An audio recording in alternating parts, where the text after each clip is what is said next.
Some people don't like being alone because they're lonely, but others like being alone because they finally feel safe.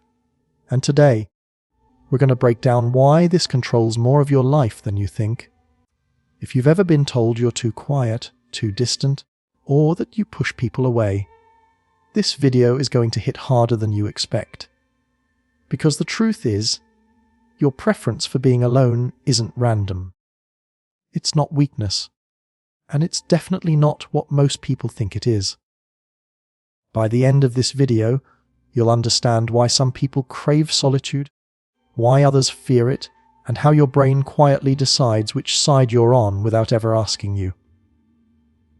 Psychologists call this solitude preference, and once you understand it, you'll finally see why you act the way you do, especially in social situations, relationships, and moments when everyone else seems to need people, but you don't. Think about it. Some people feel energized after hanging out. Others feel drained. Some people panic when they're alone. Others finally breathe. And society doesn't really like that second group. From a young age, we're taught that being alone means something is wrong, that quiet people are broken, that solitude equals loneliness. But that belief is wrong, and it damages people who don't fit the social mold. Your confidence, emotional boundaries, creativity, and even your success are shaped by how your brain experiences connection versus solitude, even if you've never noticed it. But here's where it gets even worse.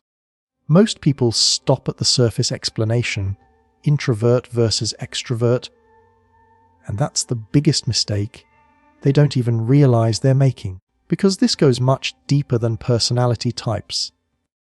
Liking solitude isn't just about energy levels. It's about how your brain learned to survive, and once you see this, you'll never look at your alone time or other people's neediness the same way again. Here's the painful truth most people avoid. Some people like being alone because being around others taught them that connection equals stress. Not comfort. Not safety. Stress. Psychology shows that the brain doesn't chase happiness. It chases predictability. And if your past taught you that people bring judgment, pressure, emotional chaos, or disappointment, your nervous system adapts. Solitude becomes regulation. Silence becomes peace. Distance becomes protection. This shows up in daily life in subtle ways. You enjoy deep conversations but hate small talk. You need recovery time after socializing. You prefer one or two meaningful connections over many. You feel more yourself when no one is watching. And here's the part people don't like admitting. Some people like being alone not because they hate people, but because they had to grow up emotionally on their own. Your brain learned, I'm safest when I rely on myself. But here's the part nobody wants to admit. Not all solitude is healthy, and not all people who like being alone are healed. Some are avoiding. Some are protecting wounds they never learned to face, and some confuse peace with emotional numbness. And this next part explains why your life hasn't changed yet, even though you think you've accepted who you are. This happens because the brain links emotional experiences to environments. If connection once felt overwhelming, your brain remembers. If expressing yourself led to being misunderstood, ignored, or criticized, your brain adapts. Your mind thinks it's helping you. But the reality is, it might also be limiting you. There are three main psychological reasons people like being alone.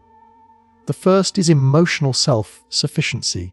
Some people were never emotionally supported the way they needed. So they learn to self-regulate early. Being alone feels natural because it's familiar. The second is sensory and cognitive sensitivity. Highly sensitive or deep thinkers process more information. Noise, shallow conversations, social expectations, all of it becomes exhausting. Solitude gives the brain room to breathe. The third is control and autonomy. When you're alone, no one demands energy, explanations, or performance. For some brains, that freedom feels like oxygen. But here's the danger. If solitude becomes your only safe space, you stop growing in relationships.